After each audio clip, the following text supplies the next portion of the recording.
Shalom, selamat pagi pendengar Blessing Morning yang terkasih di dalam Tuhan Yesus. Kembali pagi hari ini kita akan bersama-sama merenungkan kebenaran firman Tuhan dengan tema Andalkan Tuhan dalam setiap rencana hidup kita. Firman Tuhan dari Yakobus pasal 4 ayat 15 demikian. Jika Tuhan menghendakinya, kami akan hidup dan berbuat ini dan itu. Mari kita bersama-sama berdoa.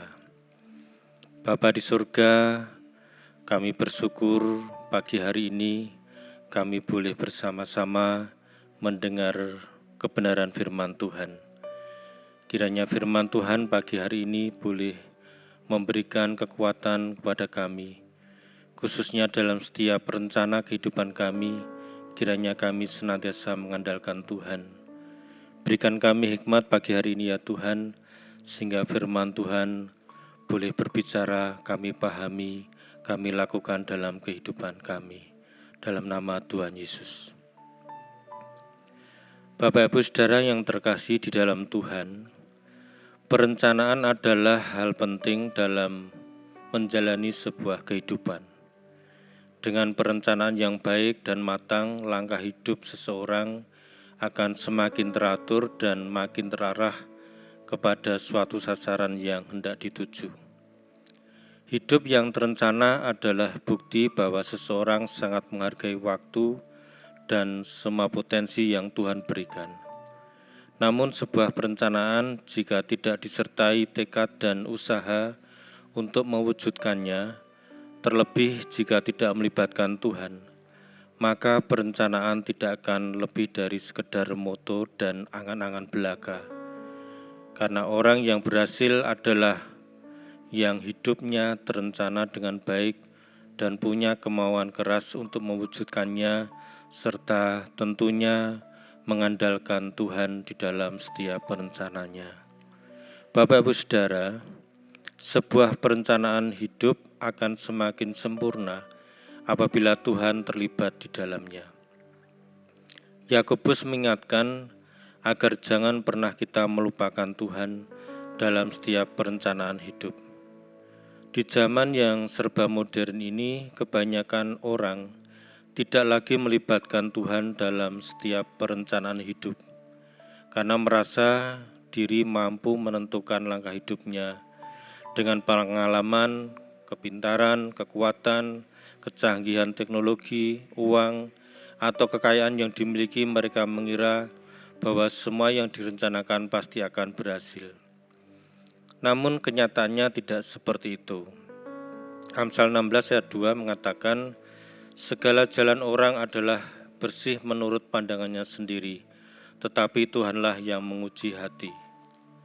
Orang yang melupakan Tuhan dalam setiap rencana hidupnya, sama artinya meremehkan Tuhan, mengabaikan kehadirannya, menganggap seolah-olah Tuhan tidak ada dan tidak punya kuasa. Yang menjadi akar persoalan adalah kesombongan.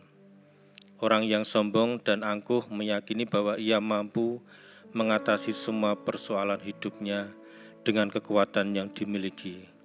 Padahal ada banyak hal di dunia ini yang tidak dapat diprediksi. Apa yang akan terjadi esok, lusa, minggu depan, bulan depan, tahun depan, tidak seorang pun tahu.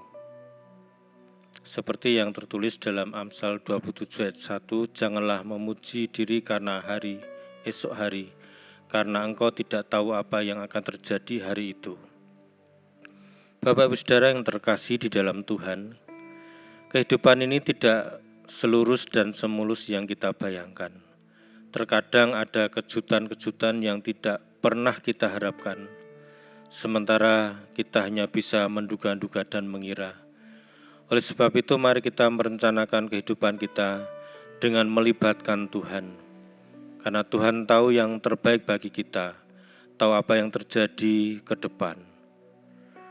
Banyaklah rencana di hati manusia, tetapi keputusan Tuhanlah yang terlaksana. Bapak Ibu Saudara yang terkasih di dalam Tuhan, saat ini mari kita mempunyai rencana tertentu dalam kehidupan kita, dan rencana kita entah kecil atau besar, mari kita serahkan sepenuhnya kepada Tuhan. Jangan sampai kita melupakan Tuhan, Allah yang Maha Tahu dan Maha Kuasa. Mari kita senantiasa berdoa kepada Tuhan untuk segala rencana kita. Dan biarlah rancangan Tuhan yang akan terjadi dalam hidup kita. Karena rancangan Tuhan itu rancangan damai sejahtera dan bukan rancangan kecelakaan. Amin. Mari kita berdoa. Kami bersyukur ya Tuhan untuk firman Tuhan yang kami dengar pada pagi hari ini. Biarlah dalam setiap rancangan kami dalam kehidupan ini, kami senantiasa mengandalkan Tuhan. Karena kami tidak tahu apa yang akan terjadi ke depan. Engkaulah yang akan menuntun kehidupan kami. Oleh sebab itu ya Tuhan, kami menyerahkan seluruh kehidupan kami, setiap rencana kami, setiap kerinduan kami, biarlah semuanya terjadi oleh karena kehendak Allah dalam kehidupan kami. Terima kasih ya Tuhan, di dalam nama Tuhan Yesus kami berdoa dan mengucap syukur. Amin. Terimalah berkat Tuhan. Tuhan memberkati engkau dan melindungi engkau. Tuhan menyinari engkau dengan wajah-Nya dan memberi engkau kasih karunia. Tuhan menghadapkan wajah-Nya kepadamu dan memberi engkau damai sejahtera. Kiranya berkat damai sejahtera dari Allah Bapa, kasih karunia dari Tuhan kita Yesus Kristus, dan persekutuan dengan Allah Roh Kudus menyertai kita sekarang dan selamanya. Amin. Selamat beraktivitas, Tuhan Yesus memberkati.